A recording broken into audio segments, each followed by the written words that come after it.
우리가 읽은 이 본문 말씀을 통해서 바벨론 포로 생활 지침서라는 제목으로 함께 말씀을 나누겠습니다.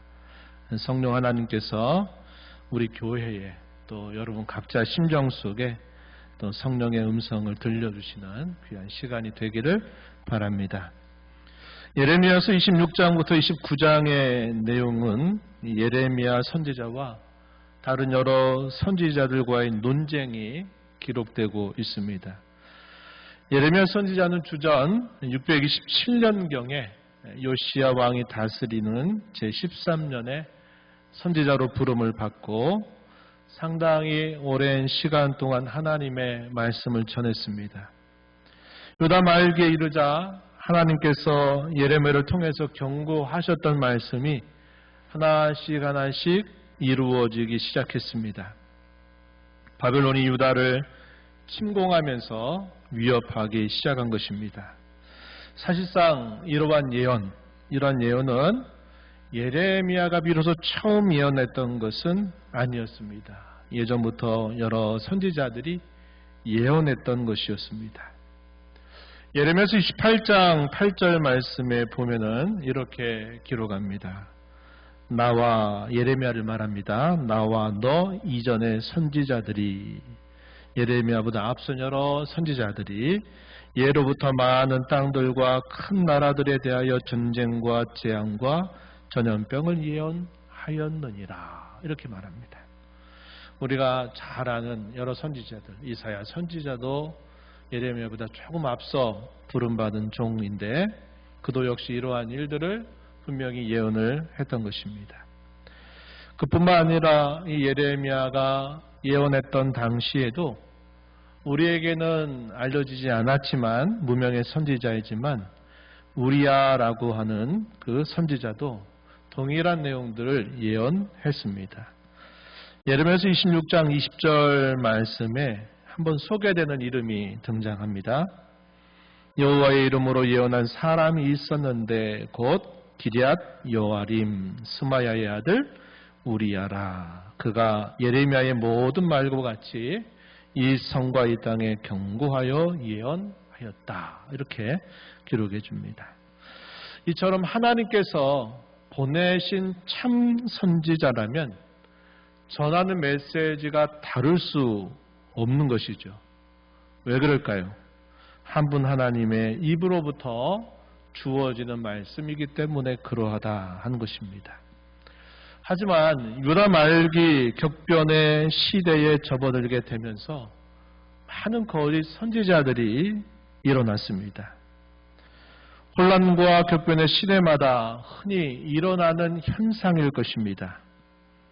유다보다 앞서서 약 140여 년 전 북이스라엘 나라의 패망 직전에도 그런 일이 일어났다는 것을 성경은 보여줍니다.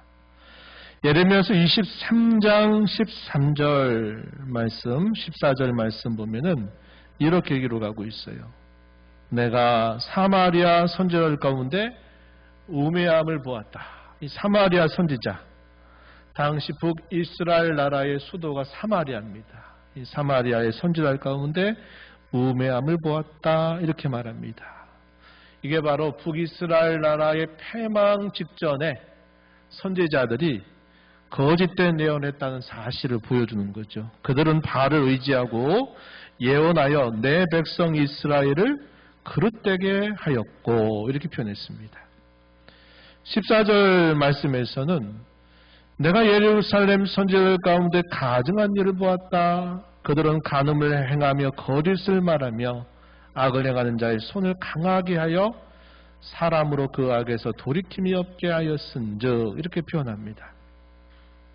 우리가 14절에서 본 바와 같이 예레미야 당시에도 많은 거짓된 선지자들이 일어났다는 것이죠. 그 중에 한 예를 들면 하나냐는 유다의 마지막 왕 시드기야 제4년에 예레미야의 예언에 대하여 정반대하면서 그를 괴롭혔던 인물입니다. 그뿐만 아니라 아합과 시드기야라고 하는 거짓된 선지자, 왕을 표현하는 말이 아니라 동명이인을 말합니다. 아합, 시드기야, 그리고 스마야라고 하는 사람도 있었다 하는 것입니다. 예레미야와 이들의 예언은 정반대로 말하는 경우도 있었고 또 어떠한 경우에는 정반대는 아니더라도 분명한 차이를 보였습니다. 그 대표적인 예가 예레미야와 하나냐 사이에서 발견됩니다. 먼저 예레미야는 어떻게 했느냐? 하나님께서 주신 명령을 따라서 그는 나무로 만든 멍에를 만들어서 자기의 목에 찹니다. 그리고 다니면서 뭐라고 말하느냐? 이와 같은 메시지를 전달했어요. 예레미야서 27장 8절과 9절에 보면 이렇게 외치고 다녔습니다. 뭐라고 했을까요? 여호와의 말씀이니라 바벨론의 왕 느부갓네살을 섬기지 아니하며 그 목으로 바벨론의 왕의 멍에를 매지 아니하는 백성과 나라는 내가 그들이 멸망하기까지 칼과 기근과 전염병으로 그 민족을 벌하리라. 선지자나 복술가나 꿈꾸는 자나 술사나 요술자가 이르기를 너희가 바벨론의 왕을 섬기게 되지 아니하리라 하여도 너희는 듣지 말라. 이렇게 외쳤던 것을 기록해 주고 있습니다. 무슨 말입니까? 바벨론의 왕 느부갓네살을 섬기라고 계속 목에 나무로 만든 멍에를 메고 그것을 전하고 다녔다 하는 것입니다. 그리고 그것이 아니라고 말하는 어떤 선지자나 어떤 복술가나 꿈꾸는 자, 유술자가 있어서 이와 다른 말을 하더라도 너희는 그 말을 들어서 안 된다. 이렇게 외친 것입니다. 그에 반해서 하나냐는 여호와의 이름을 빙자해서 이 예레미야와 다른 메시지를 전했습니다. 예레미야서 28장 2절로부터 4절에 기록되는데 그 내용을 간단하게 요약하면 이런 내용을 하나님이 전하라고 하셨다고 이야기했습니다. 하나님이 바벨론의 멍에를 꺾고 바벨론으로 옮겨진 성전의 모든 기구들이 2년 안에 다시 예루살렘으로 되돌아오고 사로잡혀갔던 여호야긴 왕과 모든 포로들도 다시 2년 안에 돌아온다라고 하나님이 말씀하셨다. 이렇게 증거한 것입니다. 예레미야의 말과 당시의 이 하나냐의 말이 분명한 차이를 보이고 있는 겁니다. 예레미야는 뭐라고 얘기하느냐? 뒤에 가서 보면 70년이라고 하는 세월을 분명하게 예언하지만 하나냐는 70년이 아니라 2년이면 돌아오게 해주신다라고 하나님이 내게 말씀하셨다라고 증거한 것입니다. 이런 두 가지 엇갈린 말씀들을 들었던 당시 백성들의 반응이 어땠을 것 같아요? 백성들이 듣기에 어떤 말이 좋았을 것 같습니까? 70년 세월은 너무도 긴 시간입니다. 거기서 못 빠져나올 사람들이 많을 겁니다.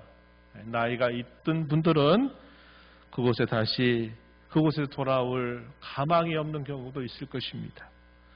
대다수의 백성들은 누구의 말이 더 좋게 들렸겠습니까? 하나냐의 말이 좋게 들린 겁니다. 얼마나 희망적인 메시지고 얼마나 좋은 말입니까?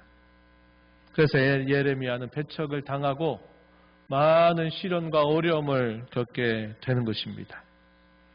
그러나 중요한 것은 사람들이 듣기 좋은 말이 무엇이냐가 중요한 게 아니라 과연 하나님이 뭐라고 말씀하셨느냐 하는 것이 정말 중요한 것이죠.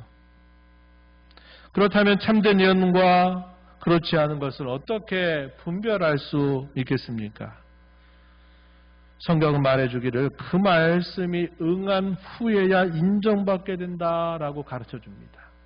예레미야서 28장 9절에 이렇게 말씀합니다. 평화를 예언하는 선지자는 그 예언자의 말이 응한 후에야 그가 진실로 여호와께서 보내신 선지자로 인정받게 되리라. 이렇게 말씀하는 겁니다.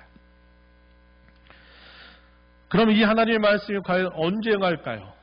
어떤 경우는 상당한 시간이 필요하기도 하고 또 어떤 경우에는 또 반대로 짧을 경우도 있겠죠. 그런데 이 하나냐와 예레미야 사이의 논쟁에서는 하나님께서 이 하나냐의 말이 틀렸다는 사실을 금방 이 사실을 밝혀주시게 됩니다.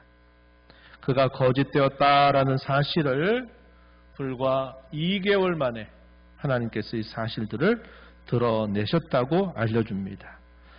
예레미야서 28장 17절 말씀에 보면은 그가 예언했던 그 예언의 말이 끝나고 불과 2개월이 지나면서 그가 죽음을 당하게 됩니다. 그래서 5째 달에 예레미야와 다른 예언을 했지만 7째 달이 되면서 그가 결국 죽게 되면서 그의 말이 결국 거짓되었다라는 사실을 하나님이 드러내 주신 것입니다. 하나님이 예레미야를 통해서 유다 백성들이 70년 동안 바벨론에서 포로 생활을 할 것이라고 구체적으로 말씀해 주셨습니다. 예레미야서 25장 9절 말씀에 그 연도를 정확하게 표현해 줍니다. 9절, 11절 말씀의 소개가 되는데요. 11절 말씀을 한번 보시면 이렇게 말했습니다. 이 모든 땅이 폐허가 되어 놀랄 일이 될 것이며 이 민족들은 70년 동안 바벨론의 왕을 섬기리라. 이렇게 구체적으로 70년이라고 하는 기한을 하나님이 말씀해 주신 것입니다. 70년 바벨론 포로 생활은 하나님이 자기 백성들에게 내리는 징계였습니다. 그것은 오랜 범죄뿐만 아니라 참 선지자의 말을 듣지 않고 거짓된 선지자의 말을 믿었던 헛되고 허망한 확신의 결과였습니다. 또한 그것은 완고한 고집을 꺾지 않는 그들을 하나님께서 강제적으로 낮추신 것이었습니다. 바벨론 생활을 통해서 그들이 약속의 땅에 머무는 동안 그들이 하나님을 예배하고 그들이 절기를 지킬 수 있었던 이 종교적인 자유가 얼마나 소중했던 것인지를 체험적으로 깨닫게 하시려는 뜻이었다 하는 것입니다. 하나님은 이러한 목적들을 두고서 이 유다 백성들이 70년 동안 바벨론에서 생활하게 될 것을 분명하게 말씀해 주셨다고 하는 것입니다. 더 나아가서 하나님 이렇게 징계하시는 궁극적인 목적은 바벨론의 죄를 심판하시고 그리고 자기 백성들은 다시 구원해서 회복하게 하시려고 하는 것이었습니다. 이어지는 말씀 예레미야서 25장 12절 13절에 보면 이렇게 하나님이 말씀하셨습니다. 여호와의 말씀이니라 70년이 끝나면 내가 바벨론의 왕과 그의 나라와 갈대아인의 땅을 그 죄악으로 말미암아 벌하여 영원한 폐허가 되게 하되 13절 내가 그 땅을 향하여 선언한 바 곧 예레미야가 모든 민족을 향하여 예언하고 이 책에 기록한 나의 모든 말을 그 땅에 임하게 하리라. 이렇게 말씀하셨습니다. 결국 하나님께서 바벨론 포로 생활을 통해서 의도하신 것은 자기 백성들에게 진정한 평안과 소망을 주시려는 것이었습니다. 이것이 바로 하나님의 본심이다 하는 사실을 밝혀줍니다. 우리가 읽은 본문 11절 말씀에 이렇게 말합니다. 여호와의 말씀이니라 너희를 향한 나의 생각은 내가 안 하니 평안이요 재앙이 아니니라. 너희에게 미래와 희망을 주는 것이니라. 이렇게 하나님이 말씀해 주신 것입니다. 자기 백성을 향한 하나님의 생각은 평안이라고 말씀합니다. 그들에게 결코 재앙을 주고자 하는 것이 아니고 그들에게 미래와 희망을 주는 것이라고 하나님께서 분명하게 말씀해 주신 것이죠. 우리는 이 바벨론 70년 포로 생활을 두고 또 거기서부터 귀환한 이 사건들을 두고 흔히 뭐라고 부르느냐? 제2의 출애굽 사건이라고 부르곤 합니다. 그 이유는 그 사건이 마치 과거의 출애굽 사건처럼 대적나라에서 종살이하던 생활, 포로 생활에서 하나님의 약속대로 그들을 구원해 주신 사건이기 때문에 그러하다 하는 것입니다. 구약의 역사 속에서 하나님이 행하신 큰 구원의 사건은 이와 같이 두 가지 사건이에요. 바로 하나는 400여 년 넘는 시간 동안 이스라엘 백성들이 애굽에서 종살이 하다가 하나님의 약속대로 그들이 애굽에서 나와서 약속의 땅에 이르게 하신 일이고, 훗날에 북쪽 이스라엘 나라도 남유다 나라도 패망을 당하면서 바벨론의 포로로 70년 동안 그곳에 있다가 하나님께서 다시 그 백성들을 예루살렘으로 하나님이 약속하신 땅으로 돌아게 오신 사건, 이것이 바로 구약의 역사 속에서 하나님의 구원 사건을 보여주는 가장 큰 그림이다 하는 겁니다. 그래서 이 바벨론 포로 생활과 귀환한 이 사건을 제2의 출애굽 사건이라고도 부른다 하는 것입니다. 70년 포로 생활에 대한 하나님의 뜻과 목적을 아는 것과 모르는 것이 어떤 차이가 있을까 한번 여러분 생각해 보십시오. 모르면 어떨까요? 하나님이 우리를 사랑한다고 말하면서 아니 우리를 어떻게 이런 이방 나라에 이렇게 포로로 있도록 하셨단 말인가, 이런 생각이 들겠죠. 모르면 하나님에 대해서 오해하고 하나님의 말씀을 불신하고 불순종하기가 쉬울 것입니다. 원망하고 불평을 하다가 더 큰 화를 당할 수도 있을 것입니다.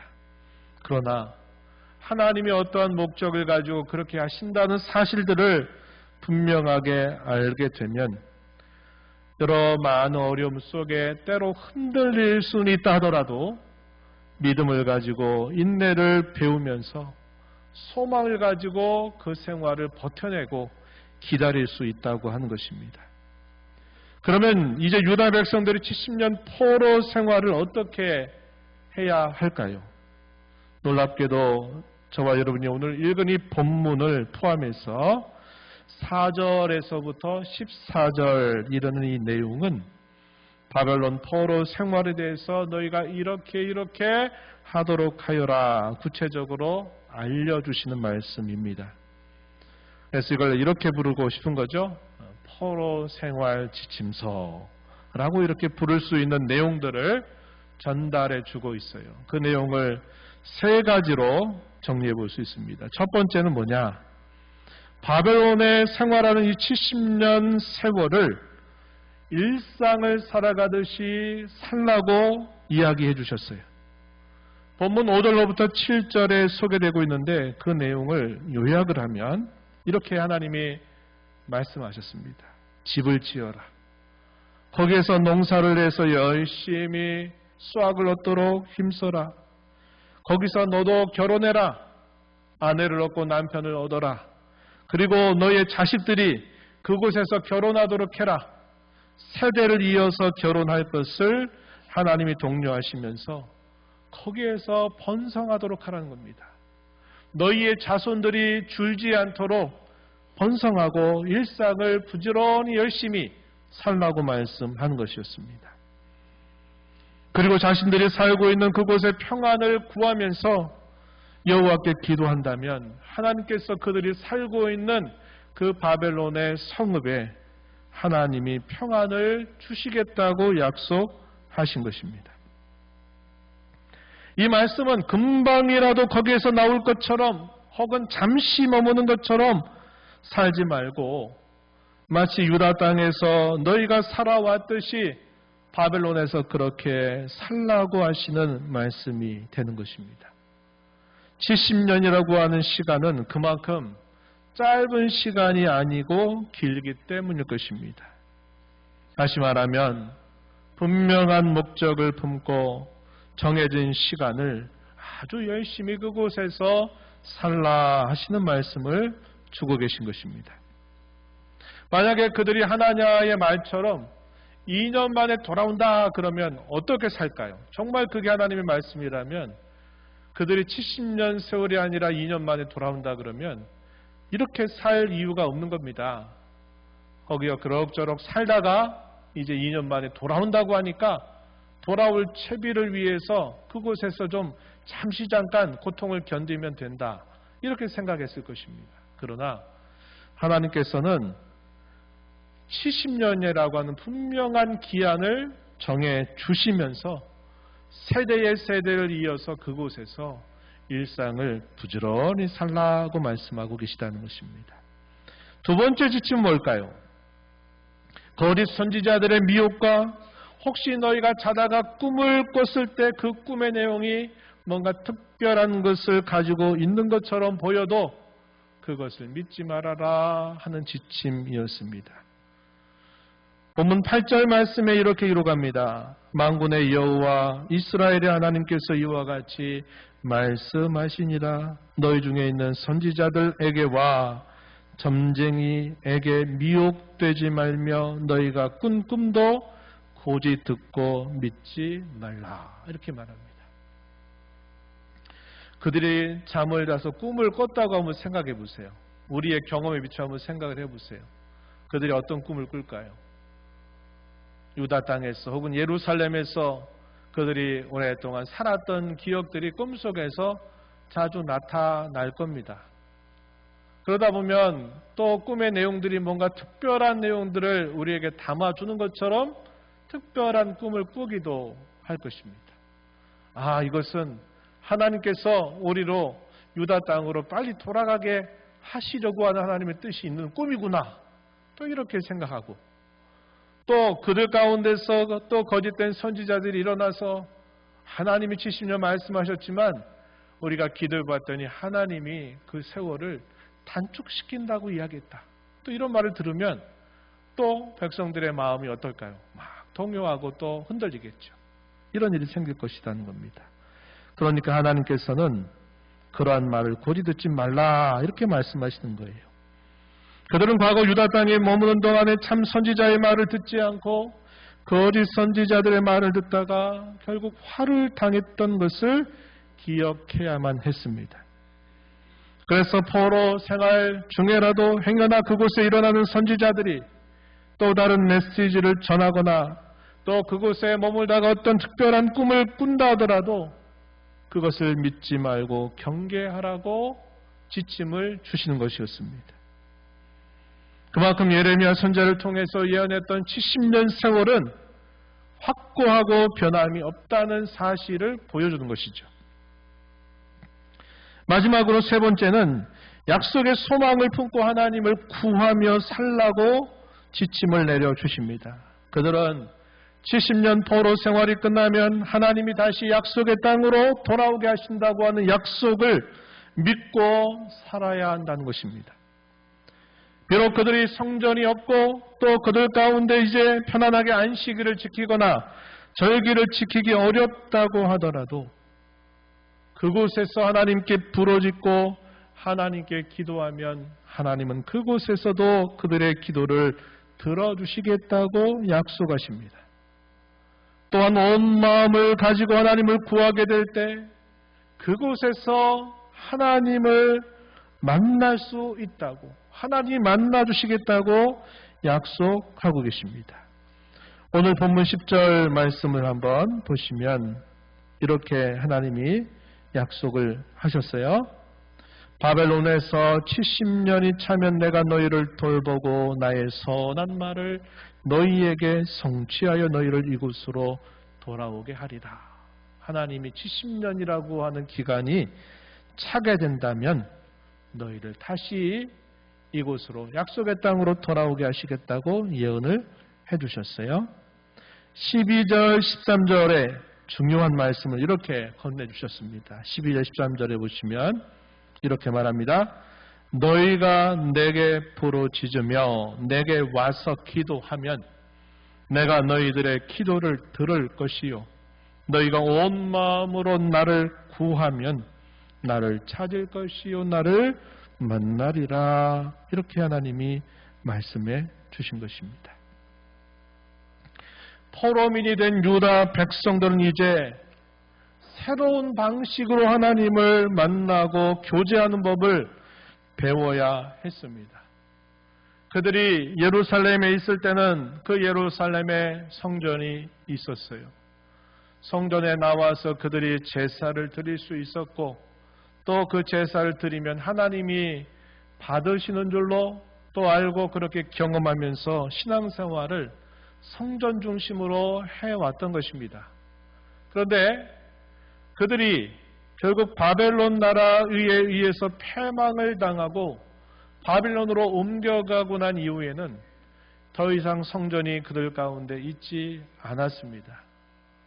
그래서 그들은 유다 땅에서 하나님을 섬기고 만났던 그런 방법과 다른 방법을 취하지 않으면 안 됐어요. 근데 하나님이 친히 먼저 약속해 주신 것입니다. 너희가 바벨론의 생활 가운데서도 나를 향하여 구하고 찾고 기도하면 내가 거기서도 너희를 만나 주실 것이고 만날 것이고 너희가 온 마음을 다하여 나를 만나기를 원한다면 내가 거기서도 너희를 만나 주겠다라고 하나님이 먼저 약속을 하고 계셨다는 것입니다. 하나님은 그의 말씀에 하나님은 천지에 충만하신 분이시며 사람의 손으로 지은 집에 거하실 수 없는 분이시라고 친히 말씀해 주지 않으셨습니까? 또한 하늘을 자신의 보좌로 삼는 분이라고 말씀하셨고 땅은 그의 발판으로 삼는다고 말씀하시지 않으셨습니까? 하나님은 이방의 종교와 이방의 신전처럼 그곳에 가야만 만날 수 있는 분이 아니라 그들이 성전이 아니더라도 그들이 이방 땅에서 포로민으로 생활한다 하더라도 그 고통과 시련의 자리에서 하나님을 향하여 간절하게 기도하고 부르짖고 찾으면 하나님은 거기서도 그들을 만나 주시겠다고 말씀하고 있는 것입니다. 그래서 그들은 이 포로민으로 생활하는 그곳에서 하나님을 다른 방법으로 만나야만 했고 또 그렇게 만날 수 있다는 사실을 하나님은 그들에게 약속하신 것입니다. 우리가 예배당에 있어야만 하나님이 이곳에 계신 겁니까? 아니잖아요. 우리가 살아가는 삶의 자리가 그 어떤 곳이든 하나님은 거기서도 우리를 지켜보고 계시다는 사실을 우리는 알고 있습니다. 시편 139편의 다윗의 시편에서 그가 이렇게 말하죠. 내가 새벽 날개를 치며 바다 끝에 갈지라도 거기 계시고 내가 음부에 내 자리를 펼지라도 거기 계시고 내가 하늘에 올라갈지라도 거기 계시고 그분이 어느 곳이든 항상 함께 하시는 분이라는 사실을 다윗은 고백했습니다. 예루살렘 성전으로 가고픈 그의 간절한 열망이 시편 곳곳에서 표현되었어요. 그러나 그가 성전을 찾아가지 못하고 요새를 찾아서 계속 그를 죽이려고 하는 사람들에 의해서 쫓김을 당하고 또 다른 요새를 찾아서 계속 방랑 생활을 해야만 하는 그 자리, 그 위태한 자리에도 하나님이 다윗과 함께 하셨다는 것을 다윗은 깨닫는 것입니다. 죽음의 그 위기, 절박한 위기 속에서도 하나님은 거기에서 기도할 때마다 그를 그 위경에서 건져주시는 하나님이시라는 사실을 그는 경험하면서 수많은 시편들을 기록하는 그런 영예를 하나님께 받은 자가 된 것입니다. 우리가 예배의 역사를 말할 때 성전 중심의 예배에서 회당 중심의 예배로 옮겨가게 되는 그 시점이 바로 이 바벨론 포로 생활이 기점이 됐다는 것을 우리는 기억할 필요가 있는 겁니다. 그래서 이러한 회당을 중심으로 해서 그들이 예배하는 것이 이 바벨론 포로 생활에서부터 새로운 방법으로 하나님 앞에 예배하고 제사하는 법을 익히게 되면서 신약 시대에 가게 되면 어떻게 되던가요? 곳곳마다 회당들이 세워진 곳을 중심으로 그들이 모이는 겁니다. 안식이 되면 거기에 모여서 율법을 낭독하고 그 율법에 대한 설명을 들으면서 회당 예배로 많은 유대인들이 예배를 드렸던 것입니다. 바로 이러한 시점이 이 바벨론 포로 생활로부터 시작되었다는 것이 우리가 예배 역사를 통해서 확인하게 되는 중요한 내용이 되기도 합니다. 이제까지 우리는 유다의 패망 직후 70년 바벨론 포로 생활의 의미가 무엇인가, 포로 생활을 어떻게 하라고 하시는가 하는 말씀을 살펴보았습니다. 이제 오늘 이 말씀의 교훈을 우리에게 몇 가지로 적용해 보겠습니다. 먼저 말씀을 통해서 상황이나 현실에 주어진 하나님의 뜻을 잘 살피고 이해하는 것이 중요하다고 하는 것입니다. 우리가 앞에서 살펴본 것처럼 포로 생활에 대한 하나님의 뜻이 무엇인가를 아는 사람과 모르는 사람의 삶의 모습은 대단히 달랐을 것입니다. 모르는 사람은 원망하고 불평하다가 때때로 되라고 하는 삶을 살다가 죽었을 것이겠지만, 알고 소망을 가진 사람은 똑같은 바벨론 생활을 살면서도 인내하면서 분명한 목적의식을 가지고 훗날의 삶을 준비하면서 살았을 것입니다. 저와 여러분의 삶 속에서 일어나는 여러 일과 사건들이 때로는 이해가 금방 되는 것도 있지만, 또 여러 경우에는 도대체 무슨 이유로 이런 일이 우리의 삶에 일어났는지 이해가 되지도 않고 받아들이기가 어려운 때도 분명히 있습니다.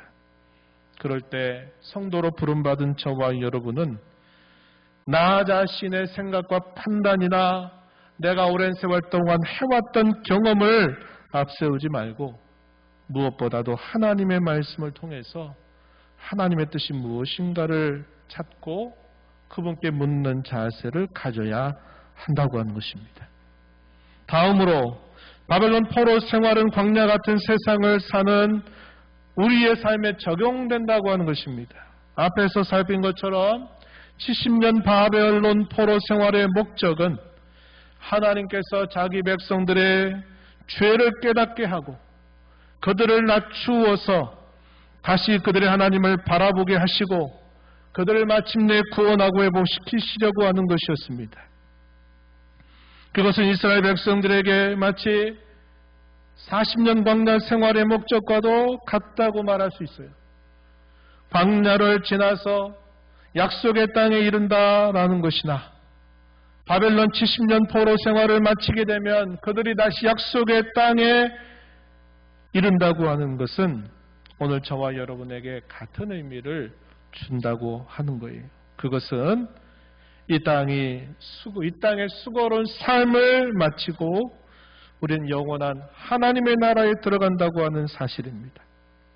그러면 지금 저와 여러분이 살아가는 삶은 광야 생활과 비슷하다는 것을 알게 되고, 또 오늘 우리가 읽은 본문의 말씀처럼 마치 포로 생활을 하고 있는 유다 백성들과 비슷한 것임을 알 수 있습니다. 그런 의미에서 우리가 이 땅을 살아가는 삶을 흔히 광야 생활로 비유하곤 하는 것입니다. 그러면 마지막으로 이 땅의 삶을 우리가 어떻게 살아야 할까요? 우리 무엇보다도 하나님의 나라가 완성될 그날, 곧 그리스도께서 강림하실 그날을 기다리면서 오늘을 살아야 합니다. 다시 한번 돌아보세요. 바벨론 포로 생활의 지침이 무엇이었습니까? 3가지로 이야기했죠? 소망을 품고 일상을 열심히 살도록 하여라. 복스러운 소망을 흔드는 거짓된 가르침과 미혹에 빠지지 말아라. 약속의 소망, 회복의 그날, 돌아갈 그날을 소망으로 품고 하나님을 끊임없이 구하라 하는 것이 바벨론 포로 생활의 지침이었습니다. 우리도 그와 같은 삶을 살아야 한다는 것입니다. 오늘 저와 여러분에게 주어진 일상을 우리가 어떻게 살아야 될까요? 믿음을 가지고 힘써 하나님의 자녀로 힘써 살아야 하겠다는 것입니다. 데살로니가 교회 성도들이 그리스도께서 강림하신다라고 하는 이 재림에 대한 강렬한 소망을 가진 것은 너무 좋았는데 주님이 이제 금방 오신다고 하니 우리가 어떻게 딴 생활하겠냐. 주님이 오심을 위해서 빨리 그것을 위해서만 살아야지 하는 생각을 하다가 자신들에게 주어진 일상을 게으르게 살고 자기들의 삶의 질서가 무너져버리는 이런 일들이 있었다고 하는 것입니다. 그래서 바울 사도는 그들을 향해서 그게 아니다. 그리스도의 강림을 바라는 삶은 게으르고 태만하게 해야 할 일들을 안 하고 딴 일에 집중하는 것이 아니다는 사실을 분명히 밝히면서 부지런히 주어진 일상을 살아가야 된다라고 가르쳐 주었습니다. 1992년 10월 28일이었습니까? 다미 선교회라고 하는 그 단체에서 주님이 오신다고 분명히 보여줬다. 한두 사람이 아니라 여러 사람들이 기도했더니 똑같이 그날 예수님이 오신다고 하는 것을 봤다 하더니 목회자들도 그 말에 속아 넘어가고 그래서 교회마다 정말 주님이 오시면 어떡하지 하는 이 마음으로 그때 막 큰 센세이션이 일어났잖아요. 그래서 실제로 그 다미 선교회에 빠졌던 사람은 자신들이 하던 직업들 다 그만뒀습니다. 그리고 뭐 할까요? 저녁마다 이제 주님이 오실 날을 기대하면서 교회당에 모여서 기도하면서 주님이 오실 맞겠다고 했던 거 아닙니까? 어떻게 됐습니까? 그날이 닥치게 되니까 어떻게 됐어요? 주님이 오셨습니까? 안 오셨잖아요. 그렇게 살지 말라는 거예요. 주님은 주께서 다시 오시게 될 때까지 우리는 우리의 주어진 일상을 믿음을 가지고 힘써 살라고 말씀하고 있는 것입니다. 둘째, 말세에 더욱더 거짓된 미혹들이 많을 줄 알고 우리는 주의하고 진리의 말씀을 굳게 붙들고 살아야겠다는 것입니다. 예를 들어서 성경에서 가르치고 있는 그 말씀의 한도를 넘어가지고 주님이 언제 오신다고 했더라. 금방 이야기했던 다미 선교회 같이 주께서 누구에게 나타나셔서 이런 말씀을 하셨다고 하더라. 또 어떤 사람에게 이러한 환상을 보여줬다고 하더라 하는 것이나 또 어떤 사람이 어떤 신기한 능력을 행한다고 해서 그런 사람들의 말에 흔들리거나 동요하지 말아야 한다는 겁니다. 우린 더욱더 하나님의 거룩한 말씀에 이 한도를 잘 지키면서 말씀을 굳게 붙들고 우리는 살아가야 된다고 하는 것이죠. 마지막으로 그리스도의 강림을 소망하며 오늘 하나님을 우리는 부지런히 찾고 하나님을 만나는 일에 힘을 기울이며 살아야 된다 하는 것입니다. 데살로니가전서 5장 1절로부터 3절에 이렇게 말씀합니다. 형제들아 때와 시기에 관하여는 너에게 쓸 것이 없음은 주의 날이 밤에 도둑같이 이를 줄을 너희 자신이 자세히 알기 때문이라. 그들이 평안하다 할 그때 임신한 여자에게 산의 고통이 이름과 같이 멸망이 갑자기 그들에게 이르리니 결코 피하지 못하리라. 때와 시기에 관해서는 쓸 게 없다 그랬습니다. 잘 알고 있다고 이야기합니다. 그날을 우리가 기억하면서 하나님의 말씀을 붙들고서 오늘 우리가 살아가는 삶의 자리에서 하나님을 늘 향하여 기도하고 구하고 만나고 하는 그런 삶을 우리가 힘써 살아가야 되겠다는 것입니다. 성경의 모든 약속은 다 실현되었습니다. 출애굽 사건도 갑자기 일어난 일이 아니라 이미 아브라함에게 하셨던 약속이 이루어진 일이었습니다. 바벨론 70년 포로 생활로부터 그들이 다시 귀환하게 된 사건도 오늘 우리가 읽은 말씀처럼 예레미야를 통해서 하셨던 하나님의 약속이 성취된 일이었습니다. 예수님께서 이 땅에 오셔서 죽으시고 부활하셨다고 하는 사실도 성경의 예언대로 이루어진 일이었습니다. 하나님의 나라가 임하고 교회가 세워지고 복음 전파 역사를 통해서 세계 만민이 하나님께 돌아오는 일도 계속 이루어지고 있는 일입니다. 저희들에게 남은 하나의 약속이 무엇일까요? 그것은 우리 주님의 재림입니다. 이 한 가지 약속을 남아있다는 거죠. 그래서 우리는 이 한 가지 약속을 기다리면서 마치 오늘 바벨론 포로 생활의 지침서로 주셨던 그 말씀처럼 주님의 강림을 기다리면서 우리가 오늘 받은 말씀의 교훈을 마음에 새기면서 살아가는 저와 여러분이 되어야 하겠습니다. 이러한 일에 주님의 은혜가 함께하기를 진심으로 축복합니다. 하나님 아버지, 오늘도 저희들을 불러주셔서 하나님의 말씀을 통하여서 당시 바벨론 70년 포로 생활이 어떤 의미가 있는지, 또 그들이 포로 생활을 마치고 하나님이 하실 약속이 이루어질 때를 바라보면서 포로 생활을 어떻게 해야 할지를 살펴보았습니다. 이제 저희들은 모든 성경의 약속을 이루신 하나님 앞에 마지막 하나의 약속을 기다리고 오늘을 살아갑니다. 주님이 다시 오신다고 하는 약속입니다. 이 약속을 소망 가운데 늘 바라보면서 오늘 주어진 삶을 힘써 믿음으로 살아가는 저희들 되게 하시고, 거짓된 미혹에 빠지고 흔들리지 않도록 인도하시며, 주님이 오실 때까지 늘 주님을 만나고 찾고 구하는 삶을 통해서 주님과 동행하는 삶을 살아가게 해주시기를 바랍니다. 예수님 이름으로 기도하옵나이다. 아멘.